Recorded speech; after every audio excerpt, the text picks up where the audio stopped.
তো আজকে পাঞ্জাবে যেভাবে মুসলিমরা মানে যাদেরকে আতঙ্কবাদী উগ্রবাদী যাদেরকে বলে খণ্ড ভারত চাই, তাদের দেখলে পরে অনেক অন্ধভক্তদের অত্যন্ত জ্বালা লাগে, অ্যালার্জি উঠে যায়। কিন্তু আজকে পাঞ্জাবে কিন্তু সেই যাদেরকে আতঙ্কবাদী বলা হয়, যাদেরকে বলা হয় তারা খণ্ড ভারত চাই, যাদেরকে বলা হয় তারা পাকিস্তানের দালাল, তারাই কিন্তু আজকে সেই পাঞ্জাববাসীর পাশে দাঁড়িয়েছে।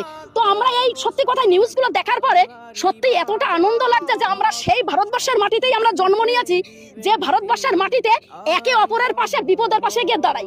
কারণ বিপদের সময় যে মানুষ যারা পাশে দাঁড়ায় তারাই হয় কিন্তু সব থেকে পরম বন্ধু।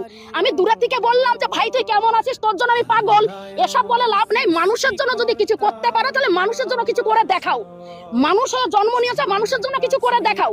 আজকে আমরা সত্যি আমরা গর্বিত এবং আমরা খুশি এবং আনন্দিত যে আমাদের পাঞ্জাবের প্রত্যেকটা পরিবারের পাশে সেই মোহাম্মদ শামীম থেকে এবং হচ্ছে সালমান খান থেকে এবং অনেক মুসলিম সম্প্রদায়ের মায়ের সন্তানরা তাদের বিভিন্ন রকম অর্গানাইজ আছে, তাদের তরফ থেকে দাঁড়িয়েছে। কিন্তু একটাই আমার দুঃখ লাগছে, আমি স্বপ্না ভাদুড়ী বলতে চাই, অন্ধ ভক্তদের আমাকে যখন কমেন্ট করে বাজে বাজে কমেন্ট করা হয় যে স্বপ্না ভাদুড়ী তুই তো ব্রাহ্মণ ঘরের বউ, ভাদুড়ী পরিবারের বউ, তুই তো মুসলিমদেরকে সাপোর্ট করিস, আমি তাদের কাছে এই মেসেজটা কলকাতার মাটিতে দাঁড়িয়ে দিতে চাই যে আজকে সেই গেরুয়াধারীদের দেখা যাচ্ছে না পাঞ্জাবের মাটিতে সেই জঙ্গিদেরকেই দেখা যাচ্ছে যারা মানুষের পাশে দাঁড়িয়েছে।